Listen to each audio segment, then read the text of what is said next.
Welcome to Country Kickback, where you'll hear the latest music from performers you already know and discover new music and artists from around the world. If you have an artist you'd like us to chat with, reach out to the team at countrykickback.com, or you can watch our live videos and more by following us on social media and YouTube. Here is your host, Danny Shaw, with the latest from Country Kickback.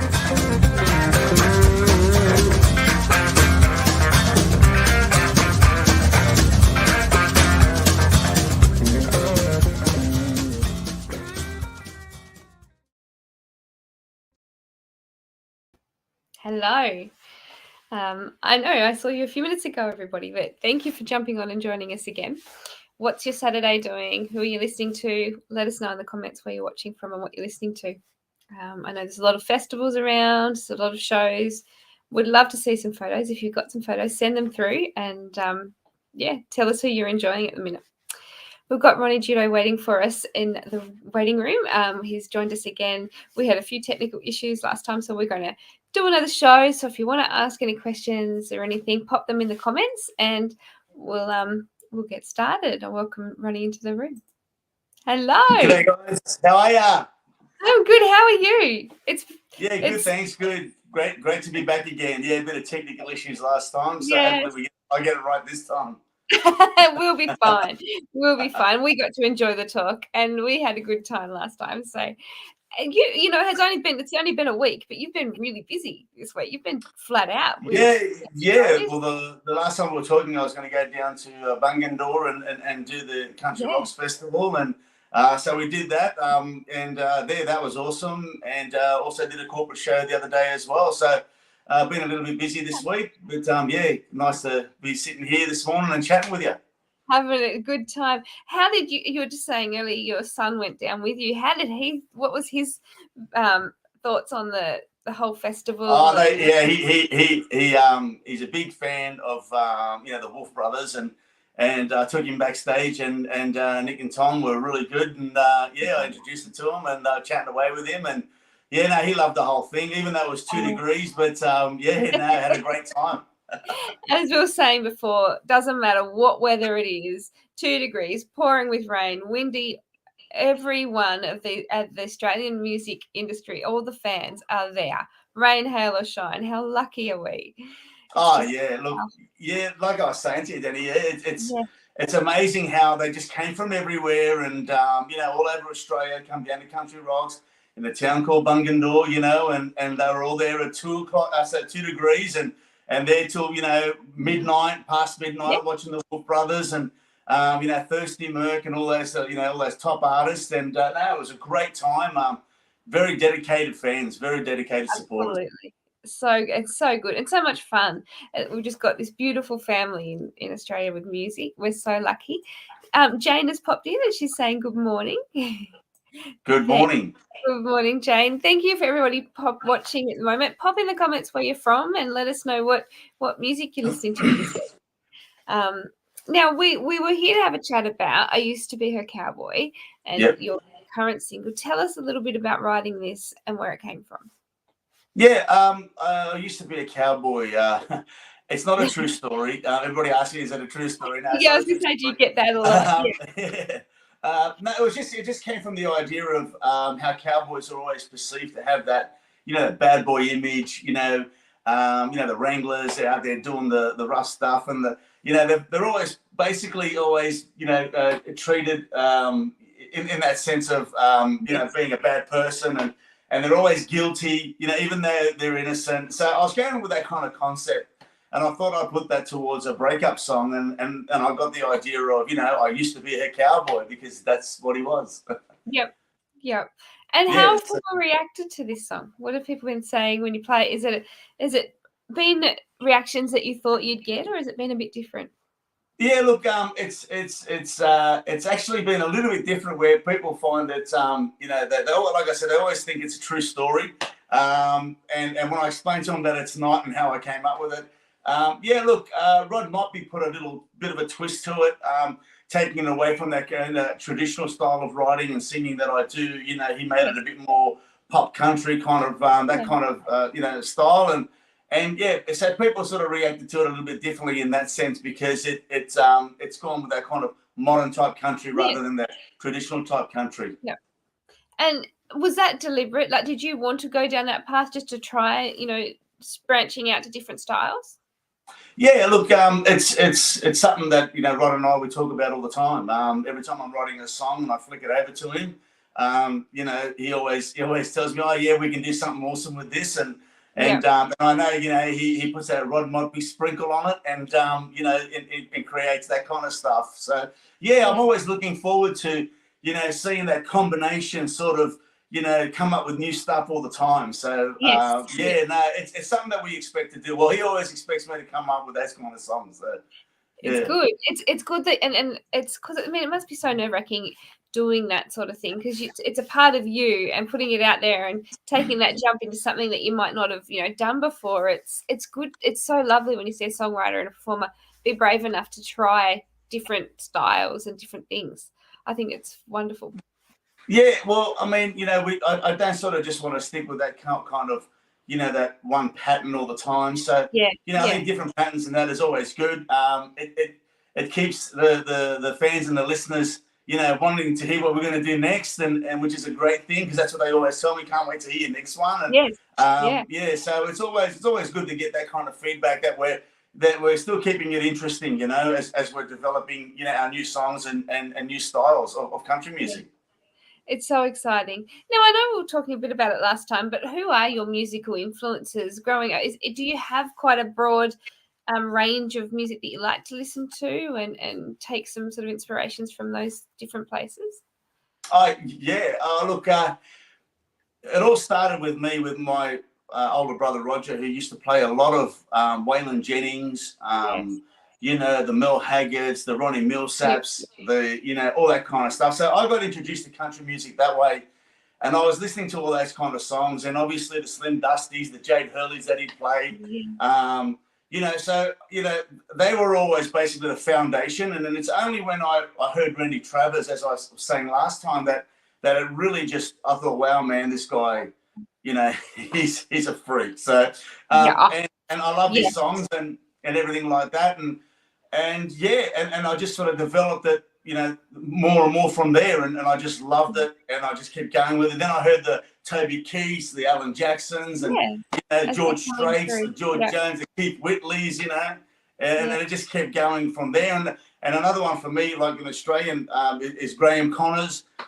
You know, that guy, you know, I think he's got an amazing voice, and you know, so people like that, all basically, they were, you know, they all influenced me to love it even more, to get into country music. But look, I also used to listen to, believe it or not, a lot of rap music. I used to listen to, you know, a few of the heavy metal stuff, not as the more commercial heavy metal and all that. So a lot of those genres, because like I think I was saying to you last time, that I used to actually play in an Oz rock band as a drummer. So you know, I used to play a lot of those kind of, you know, the James Rains, you know, all that kind of Darryl Braithwaite, you know, all that kind of music. So it's all been a part of, you know, developing you know, my style of how I do it today. It's fed into your style, and it gives you that branch where you can sort of play and your sounds, you can make it different, because you like so many different sounds, which makes the music exciting, because you never know what you're going to get. That's what I love. And that's the whole idea. You know, it's always when you hear that song, you go, oh, that sounds really cool. You know, it's something a little bit different, something that you know, even though you've probably heard a similar story, but it's never come across that way or sounded that way. So Now, just touching base, when you heard of Randy Travis for that first time, what song was it that hooked you? Because Randy Travis has been a part of my life since well before I was born, I'm sure. But it'd be interesting, because he also captured me a long time ago. Was there a specific song that you? Oh, look, you know, most people will probably say Forever and Ever, but for me, it was The Storms of Life. It was, great song. You know, I think that was one of his first CDs that he came out as a signed artist. So, Storms of Life was for me. You know, and then you know, you got Digging Up Bones and stuff like that I'll play all them, you know, in my shows. So they're the ones that really got me. And obviously Forever and Ever, and I Told You So, and all those kind of songs. But Storms of Life was the one that got me. That's interesting. Yeah, Point of Light was probably one of my big ones. Definitely, of course, Forever and Ever, and Hard Rock Bottom. I did like that one as well. Yeah, so many. There's so many. We are there. You never get sick of them at all. That's for sure.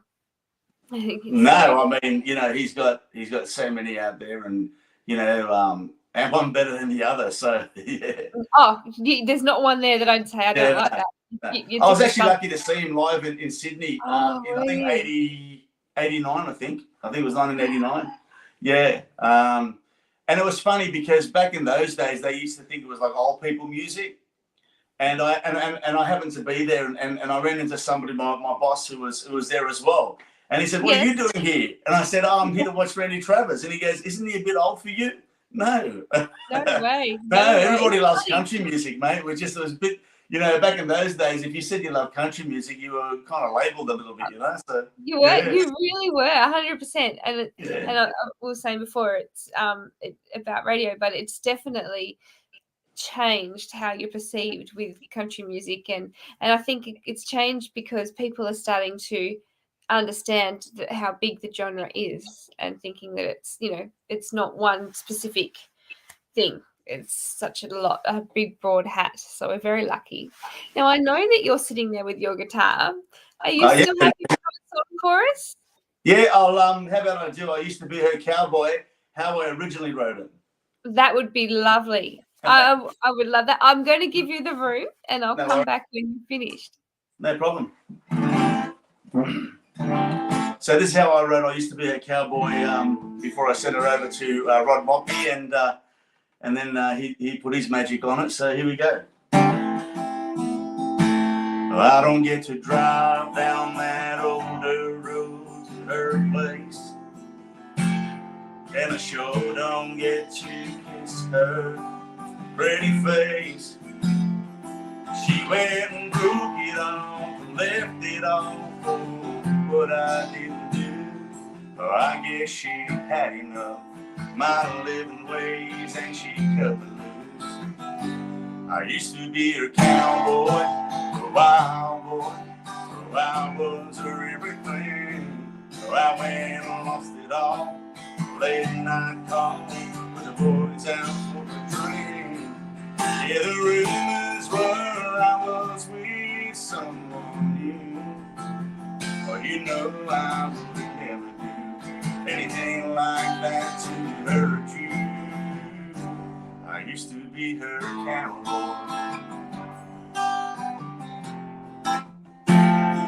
I used to be her cowboy.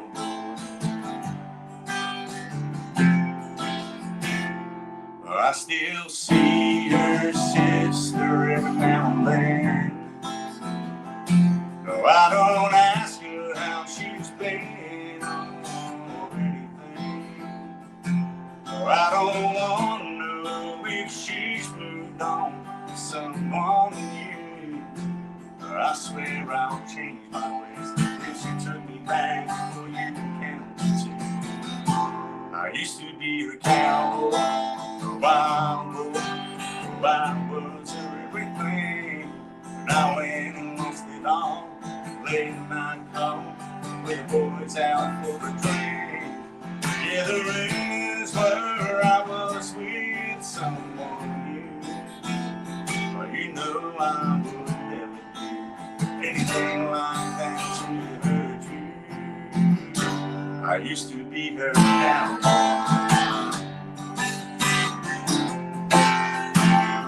I used to be her cowboy.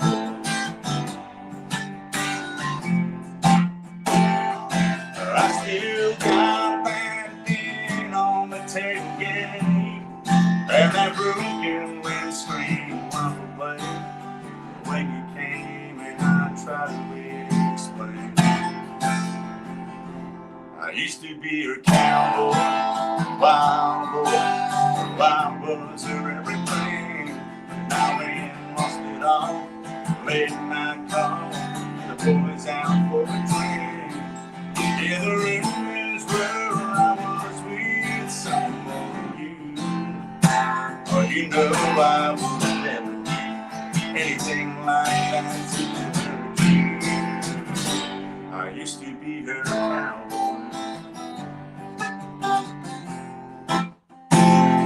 I used to be her cowboy.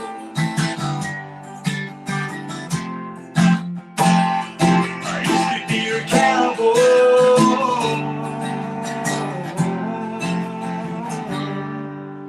I used to be her cowboy. Thank you. I love that song.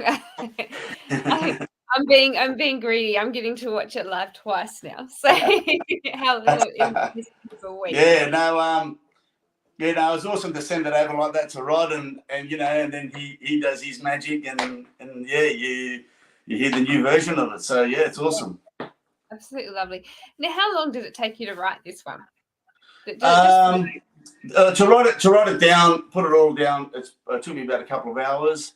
And then normally what I do is like I was saying to you before we were on air, I record it and I jump in my car and I do a couple of laps around the area and just have a listen to it and maybe tune a little bit, maybe change a word here or change a word there. But but to write it all down, a couple of hours. Not at all a long song to write. It was real quick. It just flowed, obviously. Yeah, well, that's the thing, It's when it's flowing and it comes out so quickly, you're on a good thing. So, yes. This one sort of just kept rolling. Like I said before, I had the whole thing, mucking around in my head, and I was just trying to get that to 3 minutes and 20 seconds. So that's the hard bit, but once you're on a roll, it just flows out. I love that. So is that how you try to write? Are you one that can say, right, I'm going to mark an hour this day, that's going to be a writing session? Or are you, when it's there, you just write it? Yeah, look, my great mentor, the great late AEST Fender, always said to me, it's good to write a song, when you're, when you're going to say you're going to write a song, but it's better to write one when you're unexpected, when you're not really sitting there going, I want to write a song today. So I try not to force write. I try to sort of, have that thing in my head for a couple of days, or if it's bugging me and it's, I've got a line and it just won't let me relax, I try to get it out of my head. Yeah. So for me, it's not about force writing. It's just more about when it's rolling around in my head and I know it's ready to get put down on paper. Then I just go into my mini studio and I just start writing it down. Yes, yeah, that's the best way. I think it's interesting. I love hearing everybody's way of doing things because there's so many different ways that people are writers and things like that. Some can just plan at that time, and others it's the middle of the night. And so many different ways, and that's what I find interesting, hearing how these things come about for people as well. Oh yeah, it's definitely. Look, I've been on my phone and on my app pages, and I've been in my bed, typing away and. The wife will wake up like, what are you doing? It's like 3 o'clock in the morning. It's like, man, I'm on a roll. So we do that. That's something that I guess us writers that we, whenever we get that thought, maybe we've got to put it down. So got to do it. Yep, got to do it then, unless you don't lose it. That's right. What has the rest of this year got in store for you? Got a few shows coming up. We've got Acacia Brewing in I think on the 18th of this month. We'll be down at Wollongong at Goldberg. I think it's Goldberg at Wollongong. I think that's on the 30th.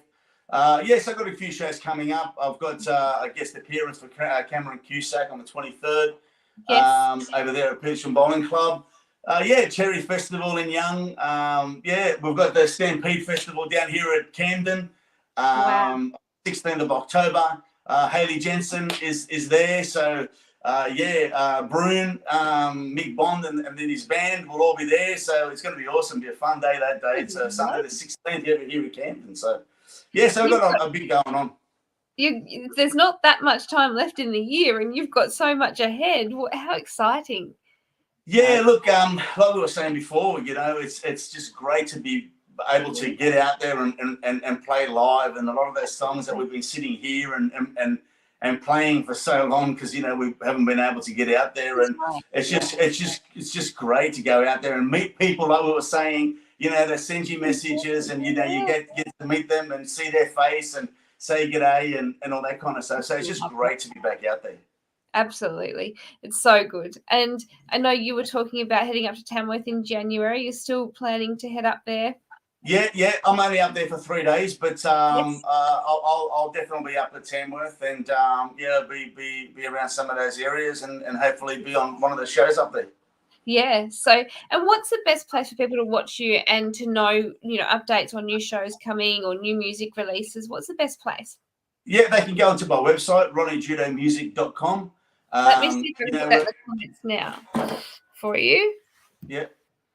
Yeah, so Ronnie Joudo. So basically on our website, if they go on there, they can go on our album, click on our albums, and they'll see our singles and album there or EP there, and they can download it all. And they can go onto our tour. We've got all the tour dates up, and hopefully we'll catch them somewhere and say g'day.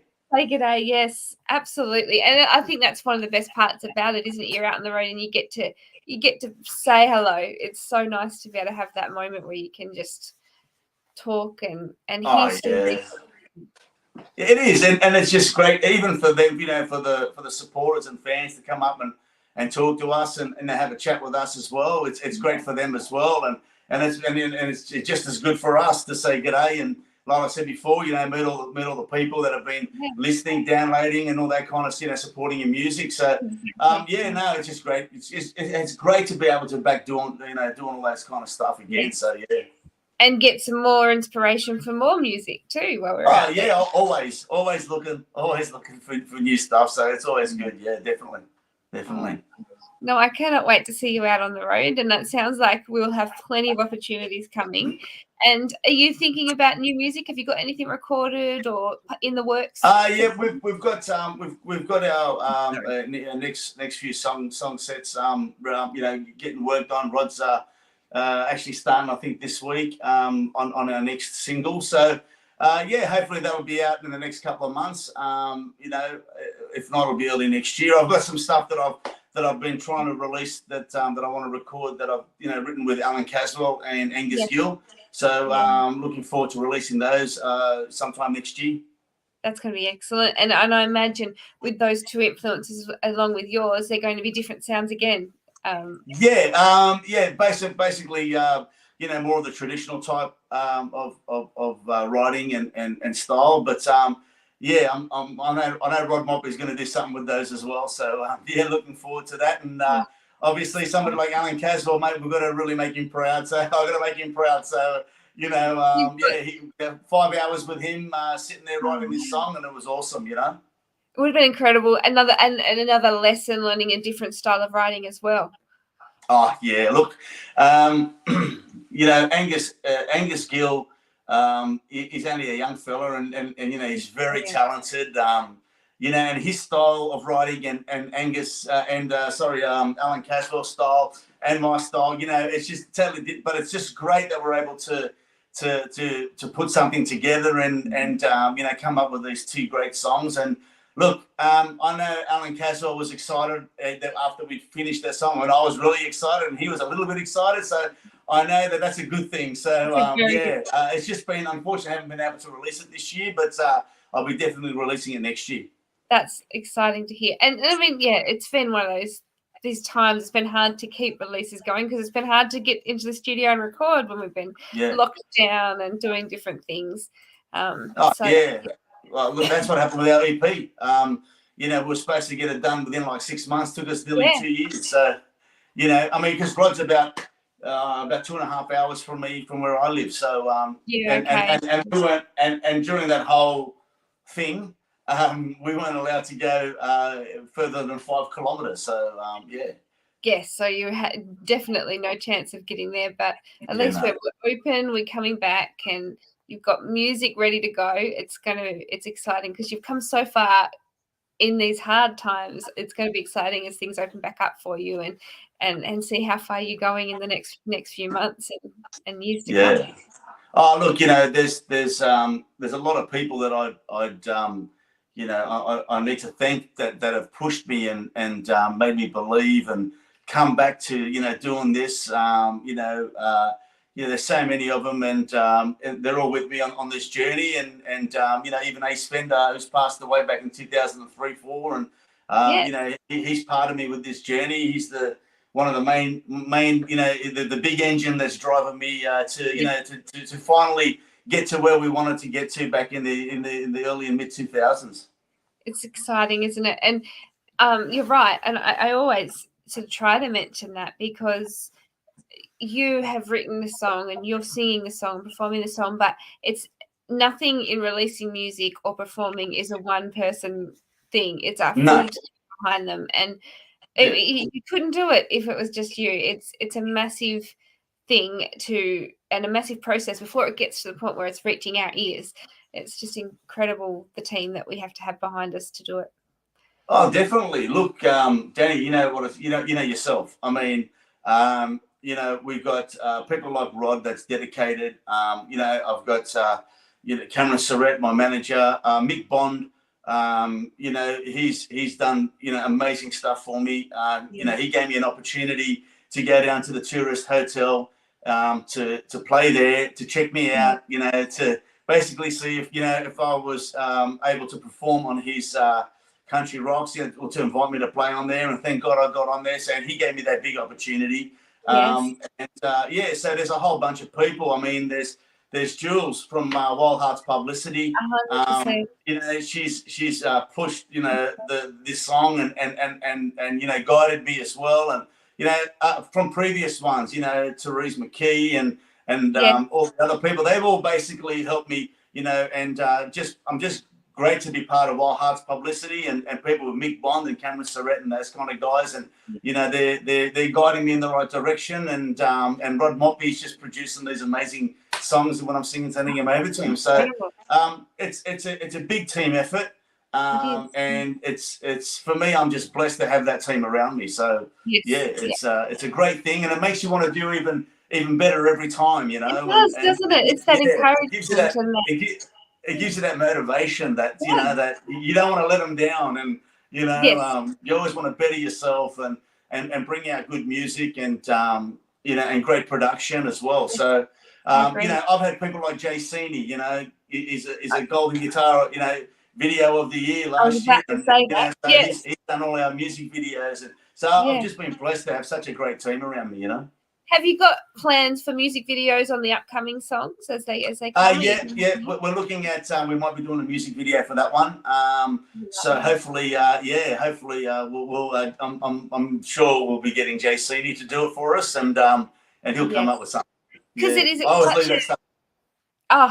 so much more creation. So you've had to be creative to write the song and record it, and to hear in your head what it's going to sound like, and then to do a film clip on top of it. It's another style of art and more creation, isn't it? It's incredible. Yeah, well, that's why I leave all that stuff up to Jason.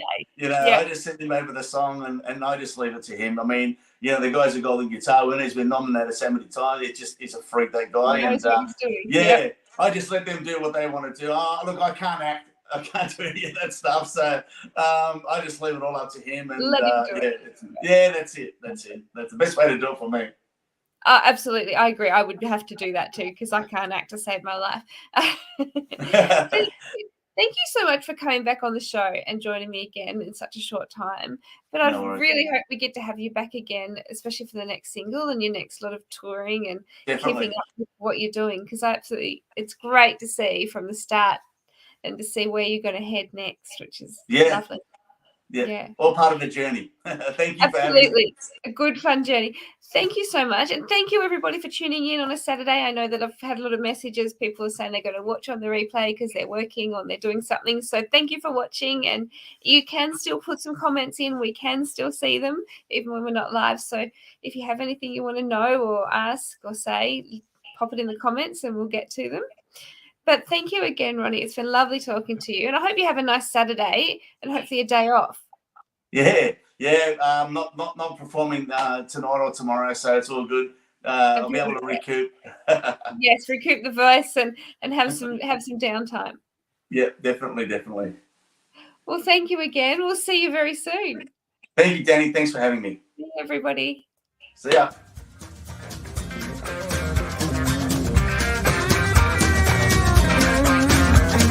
Thank you for listening. We hope you've enjoyed today's program. See you next time with the latest with Country Kickback.